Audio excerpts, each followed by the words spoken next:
Nabi Khidir lempang di jembatan aya menta-menta.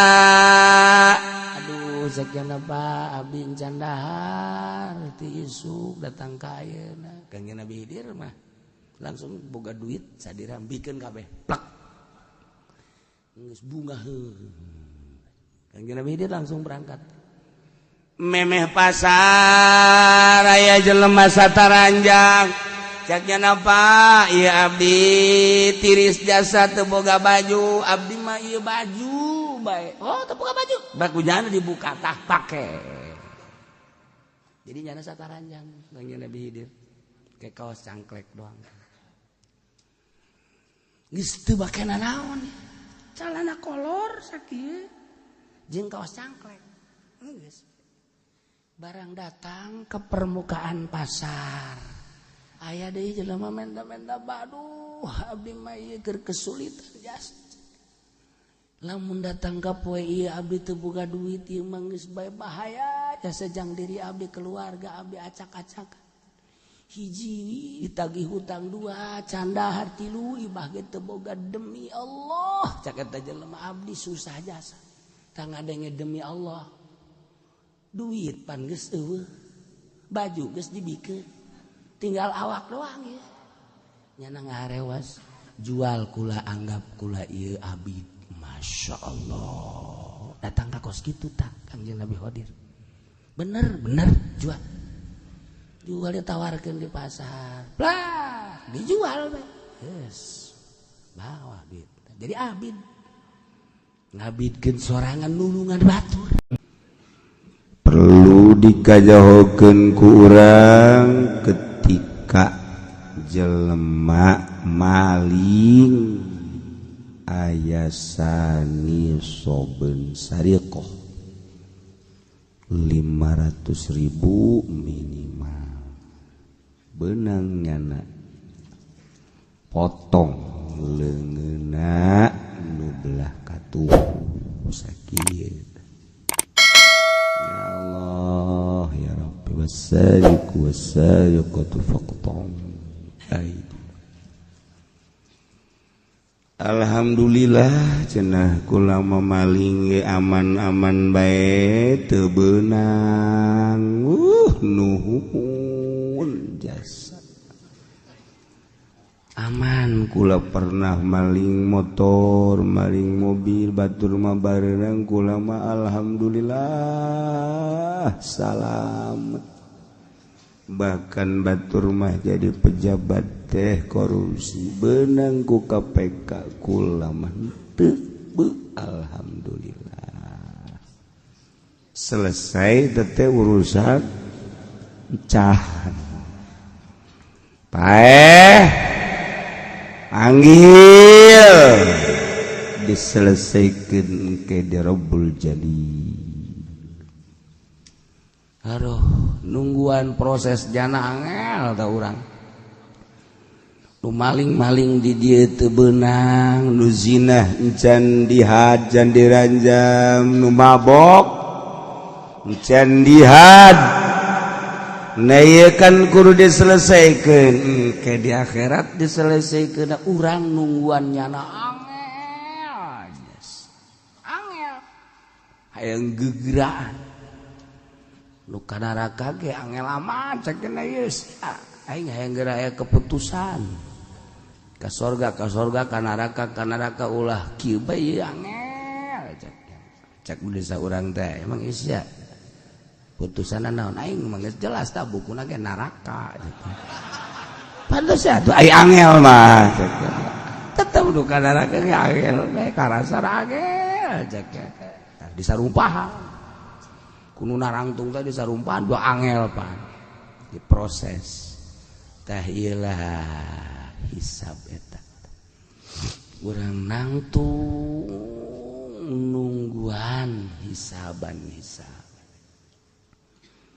tapi aya sarombongan geus teu nungguan deui langsung mau bendera buar urang nanya itu rombongan mana itu mah rombongan dekat surga ka surga benderana Itu pada lekusia koneng apa hejo? Anu yadkhulunal jannah bi ghairi hisab. Masyaallah, kari. Rombongan nu dipimpin ku Sidina Abu Bakar Siddiq, rombongan nu dipimpin ku Sidina Umar, rombongan anu dipimpin ku Sidina Utsman, aya 300 bendera engke bakal yadkhulunal jannah bi ghairi hisab. Tinggal orang kuari milih benderana apa PDI, Golkar, PKB, Petilu. Insyaallah engke ge di ditu aya eta ge bi ghairi hisab langsung jungsruk bae. Ngusruk ka jahanam. Waduh. Peu cenah kiai sombong amat. Iya tuh lain sombong emang Golkar mah pinarakaan. Malamun sia teu nekadkeun Golkar bakal ka neraka cilakas ya. Ye. Emang sia di Golkar betah gitu. Emang ngabejaan bae. Pan cenah kieu kitu amat emang di Golkar kiaian. Kiai ge ka neraka. Ah, cenah kiai mah sombong ya ai keur sombong mah sombong we tuh ai. Kadeuleuna bangunna teu balener. Aya meureun hiji dua mah. Nu rada.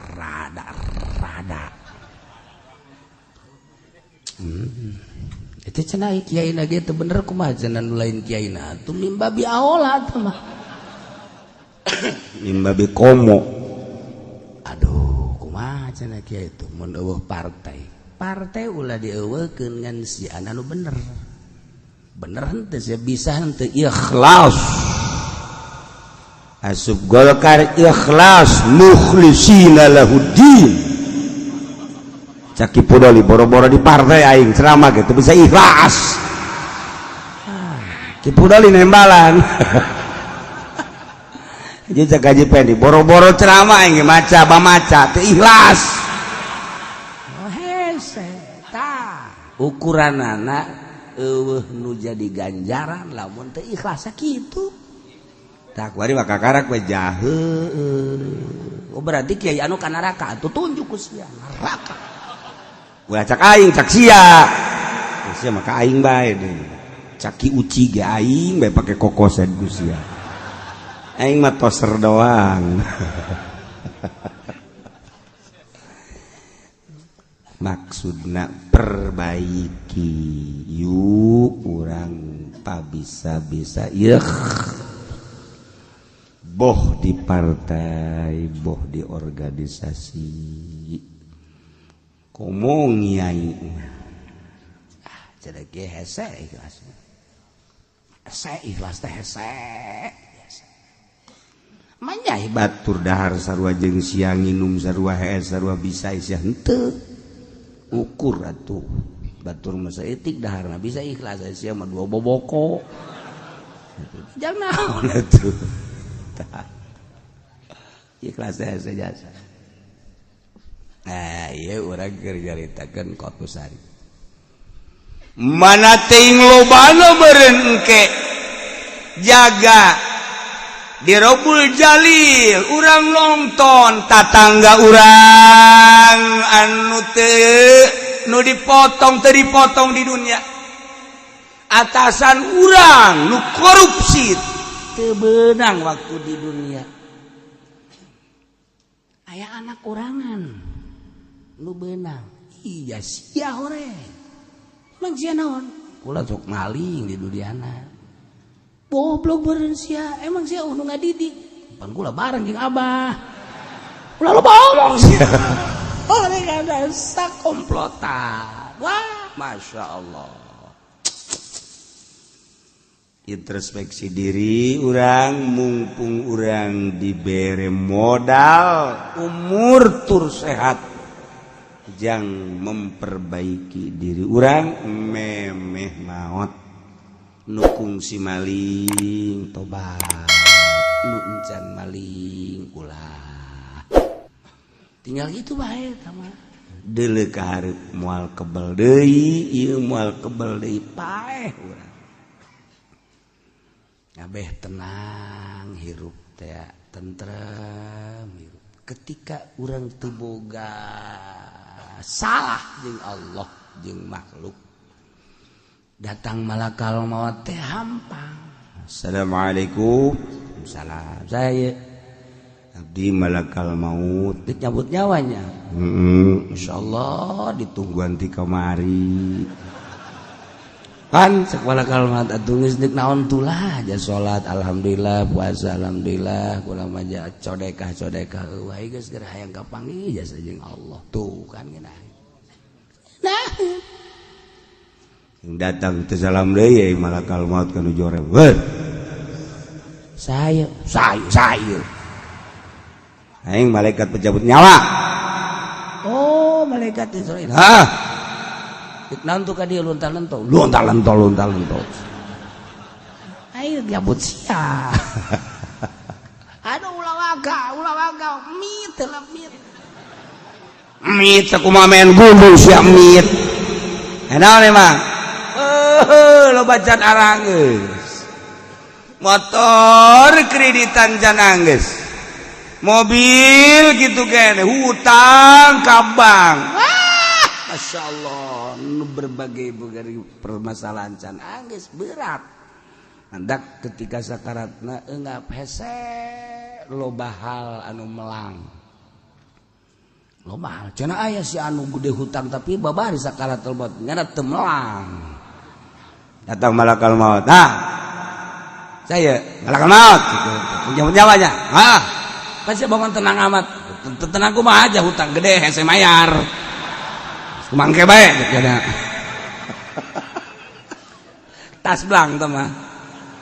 Tas blang atuh duit 2 miliar ai imahna ge jeung awaknya namun dijual paling 100 juta. Nah, atuh hese mayar mah mah. Ya Allah ya Karim. Nah, iyalah. Yang memperbaiki diri urang ngaji teh ya.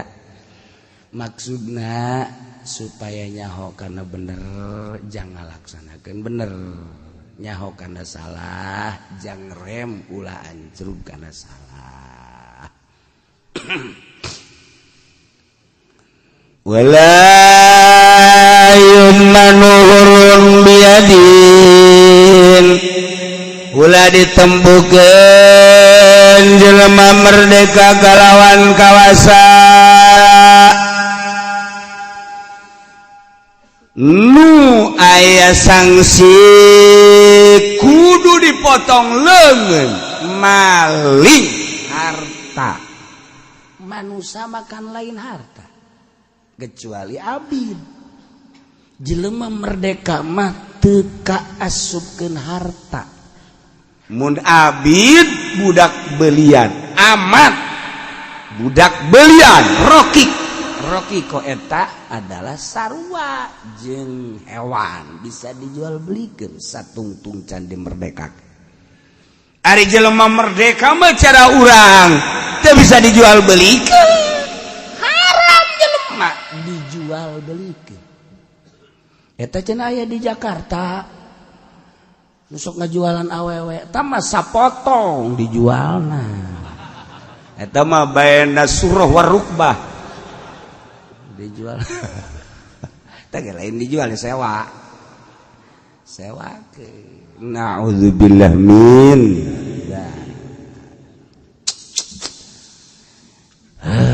orang mah jaritakeun haram di luar urang mah aya nu boga proyek eta jual beli teh boga imah teh jual beli apem mucikari dan lain sebagainya. Urang wah ieu naudzubillah min dzalik. Jadi jelema merdeka mah lain harta geus teu bisa dijual belikeun. Aya ge baheula mah di negara maju Amerika disandra anak jelema beunghar. Anak seorang pengusaha miliuder. Anakna disandra ku bajingan telepon bahwa anak bapak ada tetapi tolong tebus 1 triliun. Ada uang jam sekian, taruh di sana. Selamat anak bapak. Tidak ada, jangan harap. Woi, eta di Amerika baheula. Teu betah gua hirup di Amerika. Sekarang itu eta. Terus ditiru ke Indonesia. Di Indonesia gaya terus kan kelasna we. Kelas cecerek. Tapi kan riweuh aya tah penyanderaan nu kos. Ari jual beli mah ilmu merdeka lain harta teu bisa dijual belikeun. Geus, andai kata aya jelema anu ngajual jelema teu bisa ditempuhkeun kemudian dipotong leungeun teu bisa. Aya ge terjadi baheula dhaif hadisna. Utiya birajulin yasruqu sibyan. Aya hiji lalaki dipanggil ku Kangjeng Nabi anu boga kasus maling budak laletik dipaling. Kemudian dibawa kunyana ka pasar. Tuluy fayabi'uhum dijual. Jadi kujada dianggap dijadikan budak. Fayabi'uhum fi ardin ukhra. Jauh. Sebab sadaerah mah bakal tanyahoan, pindah. Mungkin urang mau provinsi. Karena kasrat panggil ku Kangjeng Nabi, saged dipanggil udah sia tuh otong leungeunna eta kan ngajual budak. Oh eta hadis dhaif nu jelas jelema merdeka dijual belikeun teu meunang haram. Andai kata terjadi aya pamalingan jelema haju dijual tetap kena sanksi ngan sangsina lain sanksi sariko aya deui. Iki Kangjeng Nabi hidir. Kangjeng Nabi hidir lempang di jembatan aya menta-menta. Aduh sakian apa abdi encan dahar ti isuk datang ka ayeuna. Kangjeng Nabi hidir mah langsung boga duit sadirambikeun kabeh. Plak. Geus bunga heuh. Kangjeng Nabi hidir langsung berangkat. Memeh pasar aya jelema sataranjang caknya napa ieu abdi tiris jasa teu boga baju abdi mah ieu baju bae oh teu boga baju bakujana dibuka tah pake jadi nyana sataranjang Kangjeng Nabi hidir ke kaos cangklek doang geus teu bakena naon calana kolor sakieu jeung kaos cangklek geus barang datang ke permukaan pasar aya deui jelema menda-menda baduh abdi mah ieu keur kesulitan jas lamun datang ka poe ieu abdi teu boga duit ieu mah geus bae bahaya jasa jang diri abdi keluarga abdi acak-acakan hiji ditagih hutang 2 candahar 3 ibah ge teu boga demi Allah cak eta jelema abdi susah jasa tang ngadenge demi Allah duit pan geus eueuh baju geus dibikeun tinggal awak doang ya nyana ngarewas jual kula anggap kula ieu abid masyaallah datang ka kos kitu tak Kangjeng Nabi hadir bener jual ditawarkeun di pasar lah dijual we geus bawa duit jadi abid ngabidkeun sorangan nulungan batur ngabidkeun sorangan urang mah anak hayang dagang modal aya di urang menta bah ieu mah ieu hayang aya modal we saya ting nangan sia eta kakolot goblok di sekolah tukos kitu eta tolong aya ku jelema ge masyaallah lain dijejeh eta cacak ka anak atau ka muka batur perepet dur pet aduh, ulah culak-culak ka dieu sia. Bang ora optimis amat sih. Jika Nabi hadir kuara. Masya Allah. Maka Kangjeng Nabi hadir teh atuh kulantaran abid gawe nyana. Gawe teh biasa. Ya Allah, kutubul aulia, bahkan nabi. Nyana teh biasa bae gitu, gawe bareng jeung batur. Menang meureun sababaraha bulan. Nah, ieu bosna teh deuk ka Mekah. Kabeneran deuk ngabangun imah. Tah diserahkeun ka nyana ka Kangjeng Nabi hadir lantaran gagah gawena. Cak bosna ieu gambar imah. Tuh batu-batuna pasir-pasirna. Nah, alat-alatna segala rupa tah modalna. Ieu bos deuk ka Mekah, mangkaning 15 tahun ka Mekahna, lempangkan ti Baghdad ka Mekah zaman harita lah gitu. Ieu mah penting mah bapa balik geus aya ngawujud geus kieu. Mangga cek cenah. Insyaallah dilaksanakeun. Berangkat bae tah bosna ka Mekah. Meunang meureun 2 poe balik deui lantaran aya nu tinggalin. Balik deui ka dinya. Masya Allah eta imah geus aya. Percis kumaha nu digambar we kos kitu. Eta bosna ge kieu bae. Ieu mah percis digambar ieu. Ieu ka mana ieu jelema jeung sanu nyieuna ieu. Sang dipanggil. Haye sekali abid. Nangieun sa? Cicing. Nangieun sa sia ieu? Cicing. Mun teu ngadenge wallahi aing nanya ka sia ieu nangieun sa mun teu make wallah mah moal bebeja. Apaan urang mah? Go sadoy.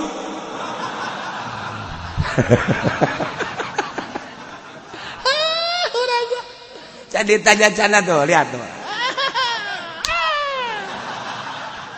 Urang. Masya Allah. Oh, bari teu akur ge jeung gambar. Gambar tadi ditanya teu daek naon teu daek cenah. Enggak, lantaran mereka wallah. Nang abdi ceknya. Hisi bisa kos kieu kumaha? Carana aya. Abdi gadoa ka Gusti cek cenah teh. Haju diwujudkeun ku Gusti. Aisyah maksudna abdi ngadoa kitu hayang naon? Bapa ka Mekah berangkat satahu. Abdi ditugaskeun ngagambar, abdi ngadoa be ka Gusti supaya wujud. Maksudna abdi supaya teu digawe ibadah ka Gusti nikmat, zikir, tafakur ka Gusti. Masyaallah. Keke bid Aisyah saha? Sia saha nu sabenerna aya? Asana potongan pendi mah lain kieu ye. Pendi mah bangkawara. Ini lain ya sana ya. Potongan bener di majalah ieu. Sasya tidak akan ngajawab. Tapi begitu wallah aing nanya ka sia demi Allah sa kakarak bebeja abdi Khodir Nabi Khidir. Naam. Aduh atuh sia lain bebeja aja cenah teh. Atuh hahampura jadi hahampura geus teu Kangjeng Nabi Khidir kajen. Kumaha dongengna sia bisa jadi kieu jadi abid dibegakeun sakumaha tadi. Masya Allah kan. Hanya nulungan batur eueuh jang sodako wani ngaabidkeun soraga dijual ku batur. Panta lain lalawora tah mah teh. Kakarak dirinya nyana menta dibimbing cak bos teh lah dunya mah eueuh nanaonan kula mah hayang dibimbing bae. Dibimbing naon cak Kangjeng Nabi Khidir? Dongeng-dongeng na maneh mah tu lain deui lain cara jelema biasa pangbimbingkeun bae abe bisa hiber naon segala yang bisa hiber segala ulah suka yang bisa hiber ulah suka yang nanaon ente bayang deket bae ka Allah ayeuna dibimbing jadi wali tuh kan Masya Allah ngahiji jeung tukang minyak seungit aya urang seungit-seungit ngahiji jeung tukang minyak tanah bau minyak tanah mah aya bae kajen kukumaha ge ngahiji jeung tukang ngabohong ngabohong teh jadi watek ngabohong ngahiji jeung wali atuh kabeleteran cahaya wali teh jebar sat nyurusup ka jero hate tentrem adem anu tata dina peuting teu daek hees barang ngaji diwali hees bae betah nya kana ieu jadi geura hees eta ge ngajaja mah hees geura hees bahkan lain di imah bae keur ngaji ge hees eta teh min fadlillah hadza min fadli rabbi beuh pamere Allah eta kos kitu sekolah sok dihudangkeun kage hudang sorangan nya ge ngarenjak sisial aing ge aduh Gusti Allah lagi kage Nabi dir wah contoh di jelema hebat ya mah jelema dermawan jasa lantaran sugih mun muludan 5 sapin bual deh aqua ditangkes kunyana sebar ribu bae weh gitu kene ngabangun masjid sabaraha kurangna ayo sajaba di dinya dinu sajen-sajen terkenal jasa kadermawanana yatim piatu disumbang fakir miskin gitu kene nini komo jahe mah geus ulah dicaritakeun waduh terkenal teh jelema sugih jasa jelema susah begambe 10 hayang jakna kapanggih jeung jelema nu dermawan eta boga ilmu na hebat amat jakna ku barahan teh hayang kapanggih teh lainna naon berarti ahli sorga jakna memeh di akhirat hayang kapanggih we di dunya nyana ngalengis bae ka babaturanna aing hayang kapanggih jeung jelema nu kebarahan jasad ya nah naonan sia hayang kapanggih jeung ih engke di akhirat aing sugan mah nyana ka sorga haju aing ka deuleu ayo kunyana digerokeun hei sia nu pernah wau jeung aing nya ayo milu jeung aing ka aing hayang kitu emang dekat Bandung entah imah susuganan ja Kangjeng Nabi ge pan boga syafaatul uzma teh japaatan jelema nu cilaka anu teh cilaka mah geus teu kudu syafaatan pan boga Kangjeng Nabi tah jelema anu ditimbang loba salah ditimbang loba salah tak encan dikanarakakeun begitu can dikanarakakeun ditanya sia kurang dia teu kanaraka ke nungguan Kangjeng geus jelas kanaraka justru ku jelas kana neraka kula endek ngumaha ka Kangjeng urang ge pan ieu aya anu aman-aman bae mah teu ditahan di polsek atuh endek minta tulung ka saha teh guru tapi anu digiring mah ka polsek nya minta tulung ka saya ka saing tah eta ieu jelema geus jutaan boga salah salat teu pati bener aya magrib isya eueuh aya isya subuh eueuh aya nu rajin aya jam 8 maluluh itu bagus sih jabat usu geus loba-loba bae lah salah ladar kada ge kasalahan malaikat cek malaikat teh hai sia cek malaikat kunaon cara ricing di dieu bae aing disungkruk-sungkruk di balakan neraka ulah gampang kami sadar de ka neraka sadar sia sadar meujeun atuh sia sadar mah deuk teu sadar kumaha tuh jangan nuka dulu lawang neraka doang kami. Dia lain mereka dari itu keheula nungguan Kangjeng Nabi, Kangjeng Nabi mah barahan jeung bager. Karasa ku kami ka bageran anak ieu keur nungguan. Nabi sasia, Nabi Kangjeng Nabi Muhammad. Sia wau, ai wau teu ngan ku kiai sok didongeng-dongeng. Itu lain tuh Kangjeng Nabi. Lain. Pasti disebutkan lain kasep Kangjeng Nabi eta badigul gitu kami sok didongengkeun ku kiai rambutna ikel irungna mancung bulu matana bentik terus bae kabeh geus dicaritakeun ka waos-waosna geus aya teh kami moal nyalahan eta tujukeun waktu lain jol Kangjeng nah ieu asli malaikat ieu umat anjeun deuk dikanarakakeun emang kunaon cek Kangjeng Nabi Iya loba kekurangan kurang naon amal-amal sapotong maksud sapotong kumaha cak Kangjeng Nabi aya zuhur aya asar maghrib aya isya waduh cak Kangjeng Nabi terus kadang-kadang subuh jam 8 malu haji aya jelema nama haji nah deui ayalah bangsa macem-macem ya lu baca selima ieu mah nu saralah bae tah ieu mah disna teh deui ka neraka kan Kanjeng Nabi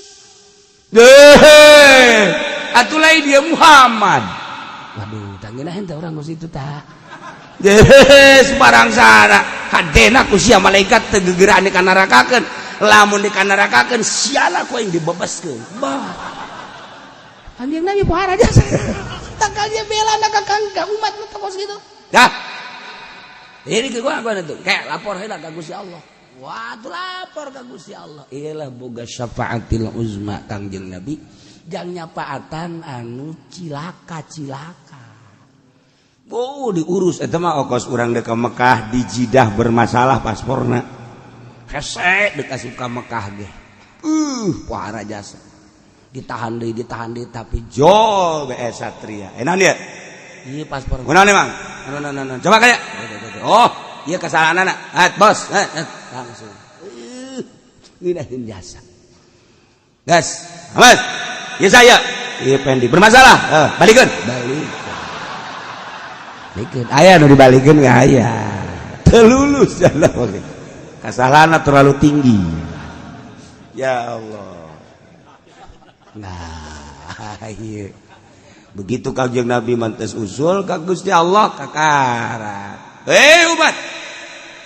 Pindah tempat. Pindah tempat ke mana? Ayo, jalan aja ka dia. Ieu mah jalan surga, hayu ka surga. Masyaallah. Wow, padang sak kulantaran buru-buru. Ngagulung dininya nalalikrek jelema. Buru-buru aduh kepungan. Ila syafaatil uzma Kangjeng Nabi Muhammad sallallahu alaihi wasallam. Tah, ini susah teh yang ngapanggih aing mah jeung nu sugih. Barahan teh. Ka beneran, nu sugih nyaba ka lembur eta. Begitu nyaba aya tah nu ngabejaan, Pak. Aya jelema susah, jasa hayang kadatangan. Oh salah cek nu sugih teh. Saha? Itu tuh. Pak Anu, ayo dari itu, Alban kadi itu teh, masya Allah, ku bunga-bungana mencet embenya, set, dipencet, susah, langsung diasakan, disuguhkan, begitu disuguhkan, nu di dahar teh polo na bae, ku eta nu sugih resep polo meureun, nu sugih teh polo na deui, nu sajana henteu di dahar. Mangkaning di dinyana endek sapoe sapeuting di lembur eta langsung kunyana dipencitan di alaan polona 10 dipencit kabeh di ala polona bae set beres kabeh suguh-suguhkeun sapoe eta mah nyana ben juga nu sugih teh kaget nanya ai ieu si polo deui embe saha embe eta cenah nu hayang kapanggih teh emang nyana boga embena sabaraha 10 nu dipencit kabeh. Hah? Maksudnya kunaon emang? Tanya coba jelema ka dieu. Bapak. Ai bapak ieu nyuguhan polode emang kumaha? Cek jana kula kan hayang bareng di akhirat. Ayo. Lantaran sugih aya di bapak, pinter aya di bapak, barahana di bapak, menurut kula ieu surga. Engke kula hayang di akhirat ya bareng jeung bapak ka ditu sanajan sakali kapanggih. Lain masalah eta. Masalah surga mah bapak ge teu jauh. Bapak ge teu jauh ka surga jauh henteu. Ngan ieu we ye susuguh ye polode emang kunaon? Ku kula barang kula bencet embe disuguhkeun kabeh saembe nu di dahar ku bapak polona berarti bapak resep ka polo pencitan ku kula jang nyuguhkeun ka resep bapak. Masyaallah. Wah, racak yang namanya. Lagi satu ikut gitu. Dah, beres. Turun malaikat diutus ku Gusti Allah. Bahwa anu ti heula ka sorga teh jelema susah. dibandingkeun jeung jelema nu sugih bedana 1000 tahun. Ya Allah, dibejakeun melalui ilham kawali bahwa di akhirat heulaan anu susah ka sorgana, padahal ya nama hartana sakikituna disuguhan ge sakaligus, tapi heulaan nu susah ka sorgana batan nu sugih geus di mana-mana sedekahna. 1000 tahun bedana, 1000 tahun akhirat. Atuh komo nu teu sedekah. Eta mah sedekah tah deureus ka sorga keneh. Ieu mah nu teu sedekah mah cara si eta atuh wallahu alam. Wallahu alam. Bisa ngaguling lah. Nah, barang ditaliti-taliti diselidik kunaon ieu nu susah teh leuwih teh heula ka sorgana lantaran nu susah teh kapanuturkeun Kangjeng Nabi hiji sedekahna teh anu dipake karesep kunundek di sedekahan nomor kadua sedekahna teh kabeh nyana boga 10 nyana mah disedekahkeun kabeh aya nu sugih mah boga duitna 10 miliar nu disedekahkeun ana 1 miliar 2 miliar 3 miliar datang ka 5 miliar karak setengah harta aya nu susah mah boga 10 disedekahkeun kabeh jadi disebutna kabeh harta disedekahkeun emang 10 hari itu mah boga 10 miliar ngan 5 miliar nu disedekahkeun ngan setengah harta.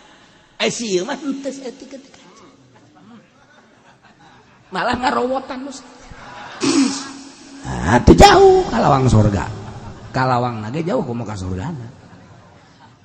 Teh, eta arti. Oh, jadi sedekah teh datang ka teu bogana naon? Beak kabeh. Ya Allah, boga 10 na ku cinta-cintana. Nah, eta teh kunaon lah? Lantaran nyodakohkeun anu dipake karesep kunyana. Kos urang guari neuk sedekah jeung Tuan Abdul Qadir. Aya duit mah 1 juta, merena mangan ge 50. Bahkan 10. 10 ge anu geus anu budak dibere embungeun teh. Budak dibere. Ini apa? Ini uang. Ini mah bukan sejenna. Disoekeun ku budak. Data gawana ngukur diri urang meuli surga.